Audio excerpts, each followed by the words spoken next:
Altíssima desaprovação de Lula entre jovens de 16 a 24 anos, segundo Atlas Intel. Aí o Brau diz, né? Na última eleição, o sistema corrupto convenceu o jovem a sentir saudade do que não viveu. Só que agora ele entende a porcaria que é viver sob um governo petista. Eu já falei sobre isso, né? O jovem de 16 anos que votou na eleição passada. E aí, um perfil chamado Gabriel fala também, que ele coloca assim, ó. Jovens que nunca tinham passado por um governo do PT sentiram na pele o resultado de eleger Lula. Na campanha é uma coisa.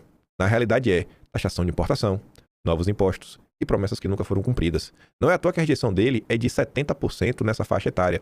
Aí o Narutinho dos Trópicos pergunta, que jovens são esses que nunca passaram por um governo do PT e puderam votar em 2022 para eleger um governo do PT? Quem tinha 16 anos em 2022, nasceu em 2006, na época do impeachment, só tinha 10 anos de idade, nem acompanhava política. Agora é diferente. O jovem de 16 anos hoje, ele já tinha 12 quando começou a era Lula. O computadorzinho, o videogamezinho que ele gosta de jogar e que ele começou a ver que ficou mais caro, ele já pôde experimentar. Por quê? Porque já é uma pauta da vida do jovem. O jovem quer jogar videogame. Vou pegar aqui um ponto, né? Olha a Lei Felca agora. Aquele jovem que tinha 16, fez 18, começou a trabalhar, queria comprar umas bugigangas, umas roupinhas da Shai, Shopee, o Salão Express. Vai ver a taxinha do Lula. Inclusive tá ali, né? Bem intencionada, super. A taxa das blusinhas caiu mal entre a população. Quem poderia imaginar, né? Olha, o povo não gostou de ter que pagar mais imposto. Essa eleição tá ruim pro Lula, viu?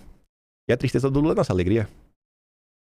O Ricardo Corrêa apontou que Lula está cada vez mais preso à esquerda e sofre para falar com outros espectros do eleitorado. Reflexo nas redes e nas pesquisas indica dificuldade de se vincular a um público de centro que pode definir a eleição. Já disse aqui neste espaço que Lula da campanha de 26 seria mais parecido com o de 89 do que com aquele de 2022. O que é que ele quer falar com isso, né?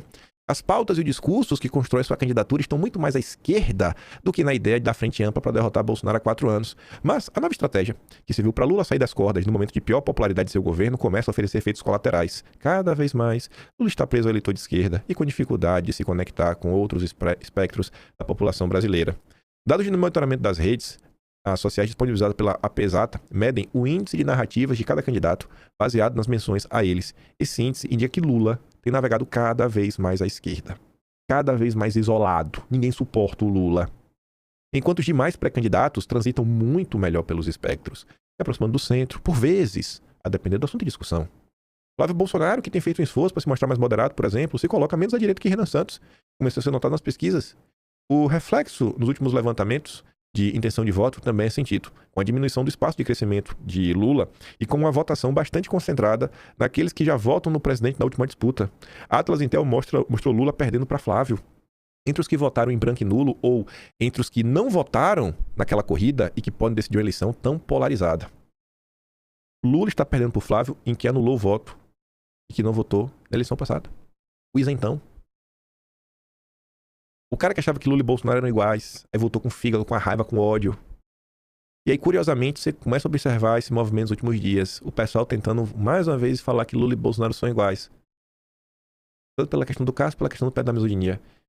E método, né, como o Carlos Bolsonaro disse, é um padrão. Primeiro perde a mão, depois perde o braço inteiro. Aí ontem, para provar esse ponto que Lula está cada vez mais à esquerda, ele teve que atacar o povo brasileiro e, para minha surpresa, não é minha surpresa não, o PT está colhendo o ataque que fizeram a uma jornalista. Uma jornalista que não faz matéria de opinião fez. Ela está se vingando do PT. A gente vai chegar lá depois disso. Primeiro, pronto. É o seguinte, eu sei que o dinheiro é pouco e sei que nós estamos encontrando uma solução. Mesmo para as pessoas que gostam de gastar, se ganhar 5, gasta 10, se ganhar 10, gasta 20, se ganhar 20, gasta 40. Porque tem gente que tem vício de gastar. É bom gastar, não é bom comprar as coisas. Eu vou ver uma blusinha nova na internet, eu vou comprar uma blusinha nova só R$50. Aí vem uma bermuda, só R$80, eu vou comprar. Aí vai somando 30, 50, 80, 20, 40, vai dar R$400 ou R$500. E eu desconfio que tem uma coisa a mais. Meu caro do Sul, na China não deve ter esse problema. Mas aqui no Brasil, nós gostamos muito de cachorro. Eu tive cachorro a vida inteira. Meu pai tinha muito cachorro. Eu tinha muito cachorro. Sabe? Só para vocês terem ideia, quando eu casei com a Marisa, eu fui morar numa casa de 33 metros quadrados. Eu, a mãe da Marisa, a Marisa e 3 filhos e 2 cachorras. E eu tinha uma dálmata que ela teve 11 filhotes, e tinha que dar uma madeira para os filhotes, porque a cetinha dela não dava para amamentar tudo. Levantava de noite para dar. Então eu gastava mais. Mas agora que tem um cachorrinho, o cara tem que levar no dentista para cantar na boca dele.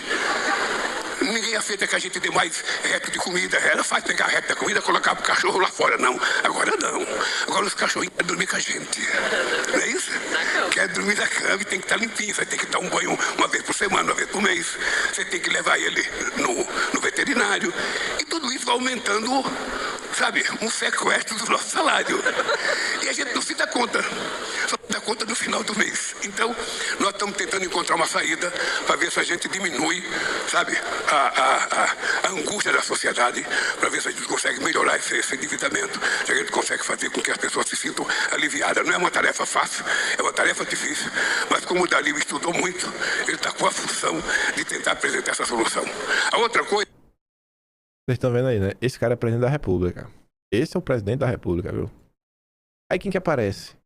Andresa Matais. Andresa só faz nota de bastidor. Nota de fato político. Nota, aconteceu isso, isso e isso. Andresa não faz artigo de opinião.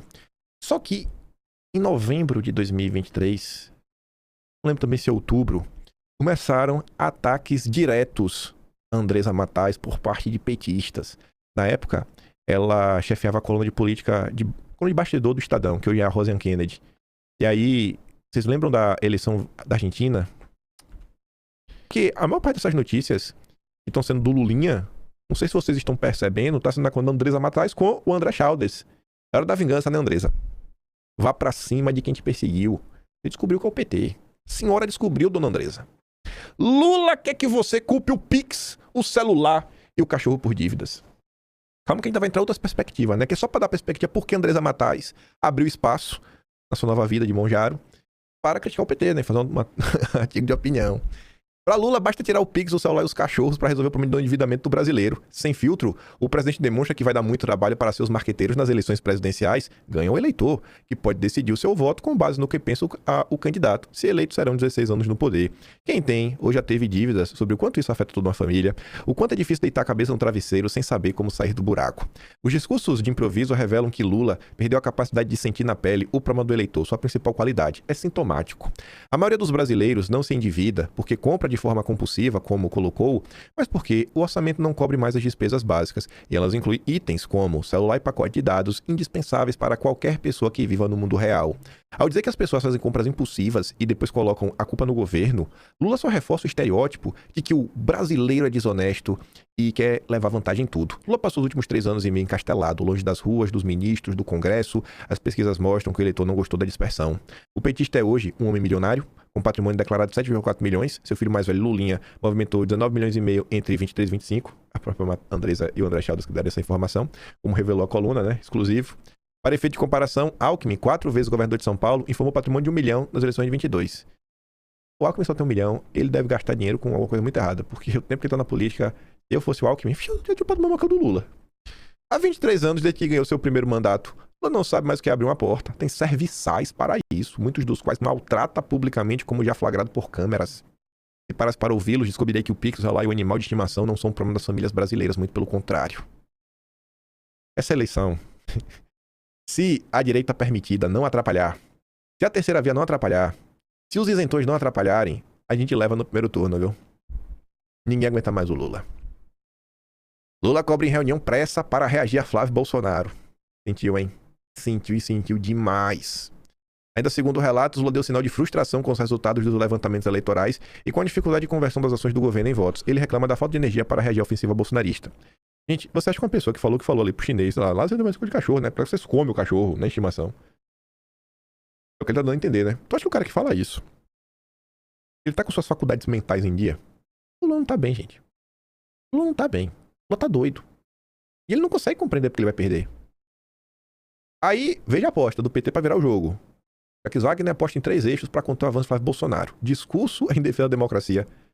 Você acha que vai colar? A imprensa brasileira escreveu esse mês uns 2 a 3 artigos dizendo que a democracia não está em risco. No mês passado foi o Estadão em editorial defendendo o voto no Flávio. Ou pelo menos um voto contra o Lula falando que a democracia não está em risco. Ela fala exatamente assim, se Lula perder, a democracia não está em risco. Mas se Lula ganhar, vai ser o pior que pode acontecer com o país. Promoção da paz. Paz, olha a violência no Brasil. O Brasil nunca esteve tão em guerra.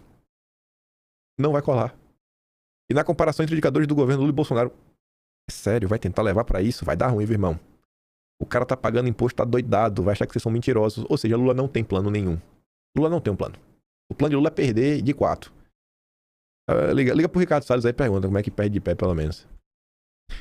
Enquanto isso, o nosso futuro presidente, recebendo apoio de Ezra Miller, o nosso próximo presidente já ganhou, calma. Isso aí não pode, isso é ruim de falar, porque é salto alto, pra não zicar.